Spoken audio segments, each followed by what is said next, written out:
Chad the intern here for Paragon Comics. Sorry I'm doing this out of my house. The store is just so swamped lately. We've been getting ready for the Albany Comic Con on Sunday the 5th. This is this coming Sunday at the Holiday Inn on Wolf Road. I think it's 205 Wolf Road near the airport. There's going to be a lot of great artists and writers there. Ron Mars, Herb Trimpe, I think John Hebert's going to be there. Lots of other people.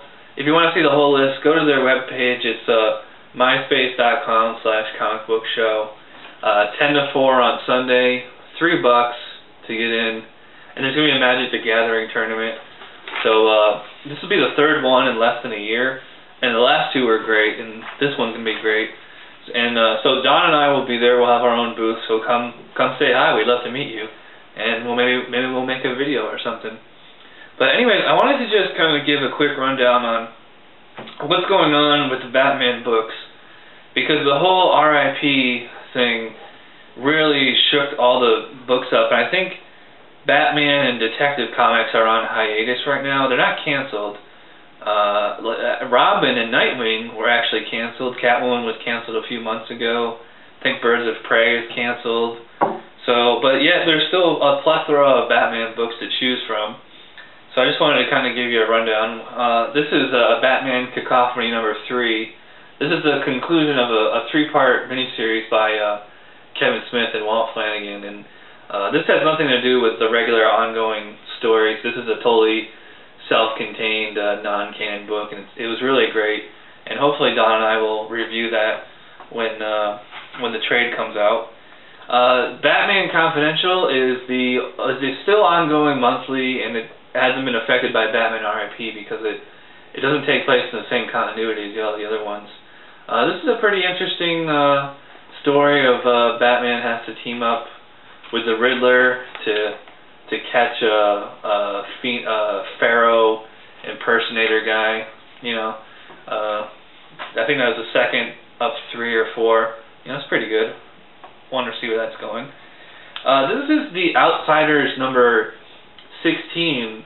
The first 15 issues were called Batman and the Outsiders, but then R.I.P. happened, and so now it's just the Outsiders. And not a real whole lot happens in this one. The Outsiders, they're up in a spaceship above the Earth, and then they have to go down to Germany because there's an earthquake or something, and then they have to fight these people who dress up in these huge robot, like kind of OMAC kind of things, and so I'm not really sure where this is going, and I'm kind of reserving judgment till this story plays out. I don't really like that cover. That's pretty boring, but and I'm not a big fan of teen books in general. So anyways, that's the regular Batman books, but here's the actual all the Battle for the Cowl books. There's 4 of them, and I think there's a Man-Bat one-shot or series that's coming out, which I'll get to next week.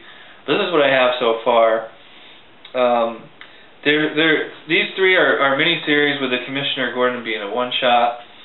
Let me just start with the actual Battle for the Cowl mini-series, number 1. It's basically just kind of like a Batman family kind of book. You know, it's Robin and Nightwing, and there's this new hero who I have no idea who this is, some girl named the Squire, and it kind of reminds me of the No Man's Land series, like the city's kind of in chaos because there's no Batman, and you know, like there's riots, and there's somebody who they think is impersonating Batman, except he's like, you know, killing people and stuff, and so Robin and Nightwing are trying to track him down. There he is at the end there. So that's it's pretty interesting. I'm kind of waiting to see where that goes. And it's written and drawn by Tony Daniel, who was the penciler for Batman for a long time. So now he's actually writing and drawing it.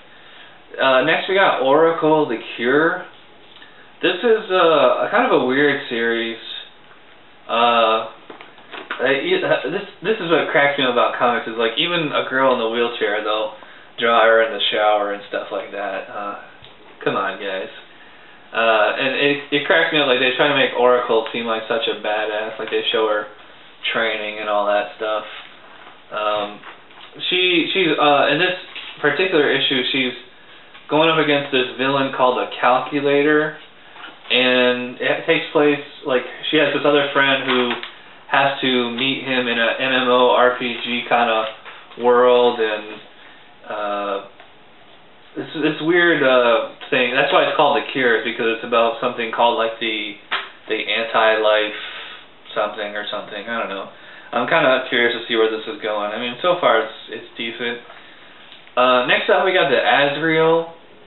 You know, Azrael, Jean-Paul Valley. Like, didn't he die at the end of Azrael, the series, like number 100 a few years ago? So this is about, and I remember seeing this in the regular series a few years ago. It was about this guy, Michael Lane. He's a Gotham City, you know, just a cop who's a badass, and the police had him training for a possible replacement for Batman, but instead of becoming a Batman replacement, he becomes the Azrael replacement.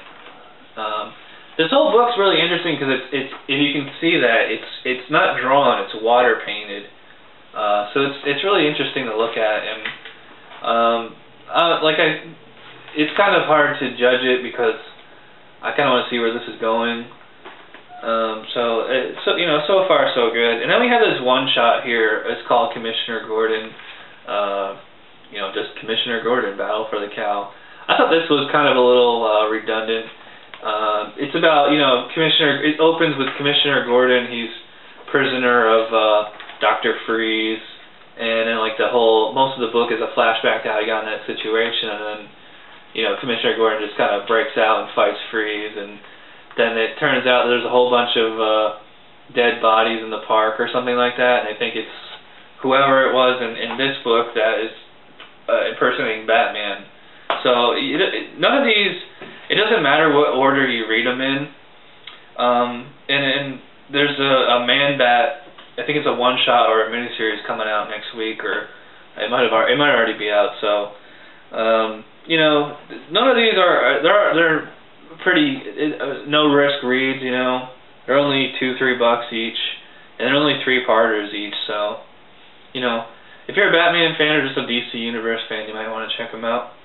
So I just wanted to give you an update what's going on.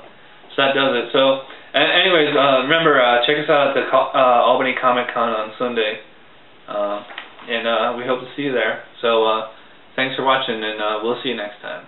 Bye.